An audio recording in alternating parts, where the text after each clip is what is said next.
Oh, sige, meron ba? No, I don't wanna say more. My life is so beautiful. Okay. But, Miss Beauty, we also wanna ask you, based on your experience with Miss Chris, the person right beside you, taping House of Lies, ano naman yung mga traits niya na gusto mong magaya o yung gusto mong makuha? No, I really admire her now when she goes to the set na wala siyang dalang script. Like, sobrang memorize niya yung lines niya. And all you do, I mean, you should be proud of it. Like, ako, I really wanna have that habit na pwede kong bitawan yung script ko. But sometimes kasi I get so insecure with my Bisaya and my Tagalog and English. Naghalo-halo na ba? Nag-mash up na ba? So kaya kailangan ko bit-bit yung script ko para lang sure ako sa linya ko. Ayun lang. I mean, like, yun yung isa sa mga treats ko na na-admire ko sa kanya. And I wish I could wear heels like this.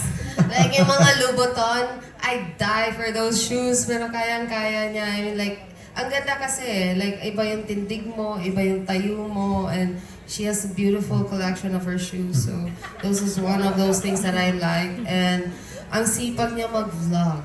Ang sipag niya mag-vlog, which is so opposite of me because I'm so lazy. I'm a writer than a talker. I like to do actions more than saying things more, which I am really talking a lot right now, so okay na. Thank you. Okay lang. Please keep going.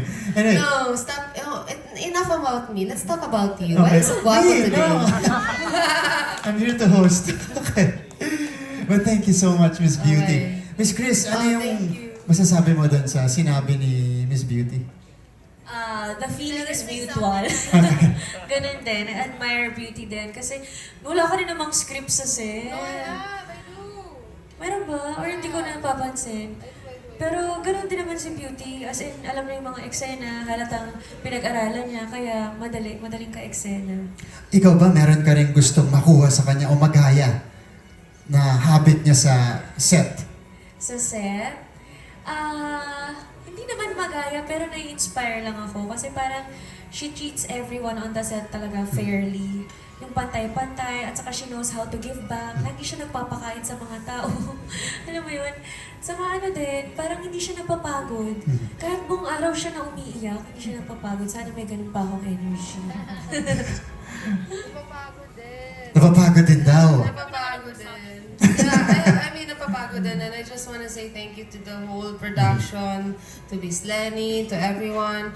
I mean, I've been working with them. This is my 4th show with them. So talagang blessed ako na sobrang alagang-alaga ako sa kanila at gets na nila yung topak ko. And also si Direk Jerry. Oh my God, this is my 4th with them. Also, With Direk Jerry. At the same time, I'm blessed. At the same time, I'm challenged because ano pa bang papakita kong bago for him. But with his guidance, I know na marami pa siyang ma-unravel sa akin. But I'm so thankful sa lahat ng production for really, you know, I couldn't give my best without them. And also my crew, si Janine, my makeup, my staff, Olga, my longtime driver na nakakaintindi sa akin. Maraming salamat. And to all my co-actors, because you can't be a great actor without someone being with you as great as you. Because you're just reacting to the person. So That's maraming salamat sa inyong lahat. That's right. Sobra. Thank you, Miss Beauty. Now, si Miss Chris naman ang magbibigay ng dalawang statements about yourself na totoo at kasinungalingan. Okay, first statement. I started working as a passerby in a movie in the hopes that I would be discovered. Second statement, before Starstruck, I have a tita na talent coordinator, and then she had me audition sa Regal Films, and then doon ako nagsimula. Okay. Kung kilala niyo si... Seryoso, di ba? Oo nga. Kung kilala niyo si Miss Chris, simula sa simula, malamang alam niyo yung truth doon at saka sa lie. Anybody who wants to answer that, you guys can try. Pwedeng sumubok. Sinong gusto? Sige. Sir, yes po. Yung una ay... Yung passerby lang siya sa... Hi Chris, I miss you. Ikaw talaga, kilala mo talaga ako. Yung passerby siya sa... mga projects. Yung I una, miss you. Yun ang true. totoo. Yung pangalawa, Lang. Ilay. Miss Chris, tama ba yun? Teka, may nagkakalinawan sila ni Sir Mike. Totoo, Tama. totoo. Tama. Yun yung truth. Okay, yung truth, yun yung passerby siya sa movie para mapansin siya. Yung may tita siyang talent coordinator. Di totoo. Not true. Tama? Miss Tama. Chris? Okay. Sige nga. Miss Chris, kwento mo nga sa amin yun kasi syempre, yun ba lahat may effort para makarating sa industriya, para sumikat. Kwento mo yun yung lalo na yung simula na yun na, di ba, kahit maging extra sa likod, passerby sa likod, willing kang i-take para lang meron kang appearance dun sa pelikula. Hindi, gusto ko kasi talaga maging artista. Kasi bata pa lang ako, ginagaya ko sila Miss Judy Ann Santos, ganyan. Tapos, every time may taping malapit sa bahay namin, mag-aayos talaga ako, magpapaganda ako, tapos dadaan-daan ako, kunyari ganyan. Tapos, so, sobrang desperate ko, pumayag na ako na maging passerby, ganyan. Tapos, sina Mr. Vic Soto pa nga yung mga artista nun eh. Tapos wala, nasa background lang ako, ganun. Sobrang gusto ko talaga mag-artista, yun yung kwento na. Actually, sumali pa nga ako sa PBB nila, batch ni Beauty eh. Oo, hindi ako natanggap eh. Tapos trinay ko na tong Starstruck. Okay. Batch 4, 2007. Grabe yung journey mo from, dreaming to become one of the big stars as a passerby to now, one of the biggest stars here in the network. Ang galing. Ang galing. Okay. Miss Chris, thank you so much. Thank you. Okay, now, punta tayo kay kay Sir Mike Tan. Sir Mike.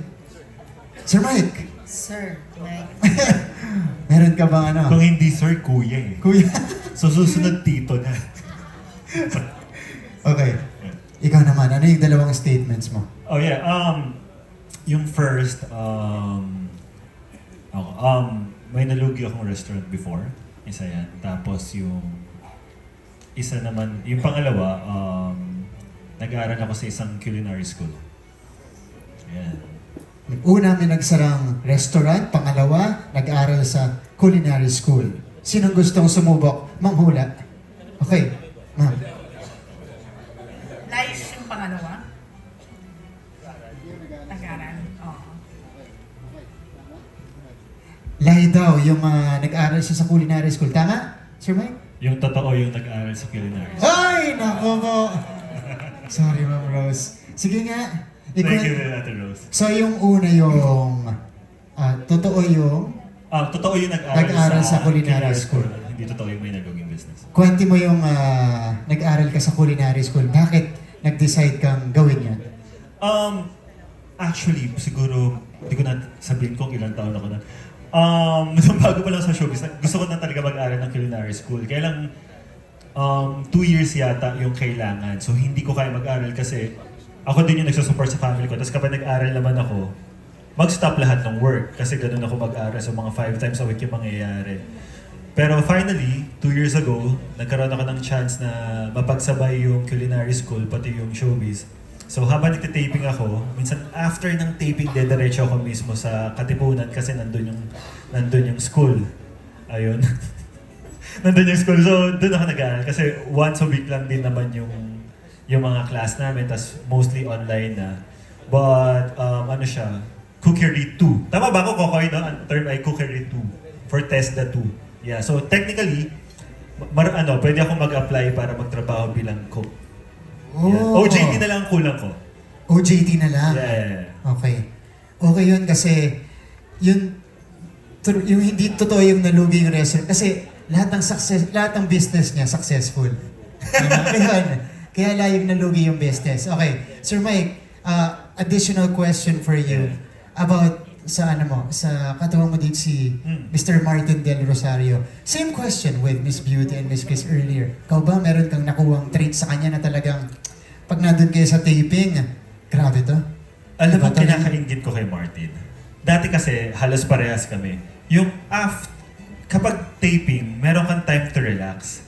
Yung mga kapag laro ka ng mobile games, makakatulog ka, ganon. Pero ngayon, hindi ako makatulog, hindi ako makapaglaro ng games kasi feeling ko anytime soon, kailangan akong tawagin sa set. So lagi lang ako nasa script ko or iniisip ko kung ano yung susunod na eksena. Pero si Martin, tulog. naglalaro ng mobile games. Pero pagdating sa set, kakain, tulog siya, kakain, matutulog, tapos kakain ulit. Sabi ko, Martin, anong ginagawa mo? Tapos pagdating sa set, nagtatransform. Sabi ko, anong Martin? So nakakaingit yung mga ganun pa. Okay. So, speaking of Martin, masasabi mo doon, ano yung superpowers mo na yun? Di ba? Yung hindi siya tumataba kahit siya ng kain. Oo. Ganun talaga ako. Mahilig ako kumain sa set. Tapos, ang bilis kong makatulog. Once naupo na ako sa taping chair ko. Siguro mga magpapapindot lang ako kay kuya ng paa. Yan yung ano ko hilig ko. Siguro after 5 minutes, tulog na. Tulog na. Pero yung yung mga scenes, grabe rin ako mag-memorize. Parang si Mike, nakikita ko lagi, nandun siya sa desk niya. Talagang dedicated siyang paulit-ulit mong binabasa yung script. Ganon din naman ako. Okay. Hindi pa yun yung dalawang statement mo. Yes. Meron pang additional. Sige. Give us your statements. One truth and one lie. One truth and one lie. Sige. Meron akong matinding allergy sa balahibo. Na to the point na sinugod ako noon sa ospital dahil may naamoy akong yung balahibo ng husky. Pumasok sa sinugod, halos 50-50 ako ng time na yun. Tapos yung pangalawa, mahilig ako mag-collect ng mga luxury perfume dahil hindi ako mahilig mag-accessorize, so perfume na lang. Okay. So, yun yung dalawang statements. Allergic sa balahibo at saka mahilig mag-collect ng luxury perfume. Sino pong gusto sumubak, sir? Yes, sir. Try lang, try. Sige, try ko lang. Martin, yung first statement mo yung truth and yung second yung lie. Tama ba? Mali. Mali! Hindi totoo yung allergy. Hindi totoo yung allergy kasi meron akong 8 aso sa bahay. Ganun talaga, House of Lies. Ginalingan magsinungaling. Grabe. Kaya effective na effective, Pati dito, tayo, nalilin lang. Marts, kwento mo yung truth na sinabi mo. Mahilig ako mag-collect ng perfume. So, pag nag-abroad ako, naghahanap ako ng mga kakaibang scent. Kasi hindi ako mahilig sa yung fresh. Mahilig ako sa amoy. Dati kasi yung bata ako, mahilig ako yung sa libro, yung inaamoy yung pages. Mahilig ako sa library, mahilig ako sa luma, sa musk, sa leather, yung ganyan. So, yun yung hilig ko kasi hindi ako, usually yung suot ko, sneakers, shorts, plain t-shirt, ganun lang. Hindi ako mahilig sa relo, hindi ako mahilig sa mga kung ano-ano accessories. So parang feeling ko, pag nakapabango ko, na-elevate yung look ko. Parang pwede na, ganyan. Meron ka bang preferred scent ngayon? Yung talagang favorite mo? Favorite ko yung Mouture by Frederic Malle. Okay. Sige. Marts, ikaw naman, balik natin kay Mike kanina. Meron ka bang, hindi yung favorite niyang pabango, yung gusto mong magaya kay Sir Mike? Obvious na obvious. Sana makuha ko yung tangkad niya kasi pagka-eksena ko sila ni Beauty, naalala ko yung pictorial. Kailangan ko pa umapak ng Apple Box para mag-guide kami. Yun. Kasi walang ganda ng tindig ni Mike eh. I mean, tangkad, di ba? Ang ganda lang parang pang-model. Wow! Pang-model. Okay. Thank you so much, Marts. So, from this side, we're done with our leading men, and of course, Miss Beauty and Miss Chris. Now we go to the other